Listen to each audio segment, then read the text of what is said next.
ইরানকে বাগে আনতে উঠে পড়ে লেগেছে যুক্তরাষ্ট্র।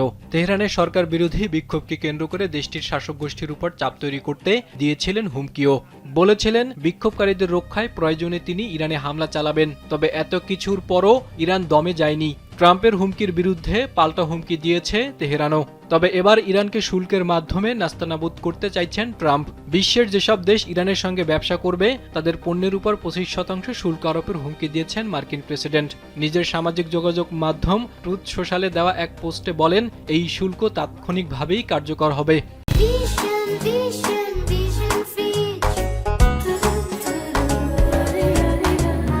ট্রাম্পের এমন আদেশে সবচেয়ে বড় ক্ষতির মধ্যে পড়তে পারে চীন, কারণ ইরানের বৃহৎ ব্যবসায়িক অংশীদার হল বেইজিং। নতুন শুল্ক কার্যকর হলে চীনের রপ্তানিকৃত পণ্যের শুল্ক দাঁড়াবে 45%, কারণ এর আগে ট্রাম্প চীনা পণ্যের উপর 20% শুল্ক আরোপ করে। এছাড়া ট্রাম্পের নতুন শুল্ক নীতিতে বিপদে পড়তে পারে ভারতও, কারণ রাশিয়া থেকে জ্বালানি তেল আমদানির কারণে গেল বছর ভারতীয় পণ্যের উপর 50% শুল্ক আরোপ করেন ট্রাম্প। এবার নতুন শুল্ক আরোপিত হলে ভারতীয় পণ্যে শুল্কের পরিমাণ দাঁড়াবে 75%। এদিকে চীন ছাড়াও ইরানের সঙ্গে ইরাক, আরব আমিরাত, তুরস্ক এবং ভারতের বাণিজ্য সম্পর্ক রয়েছে।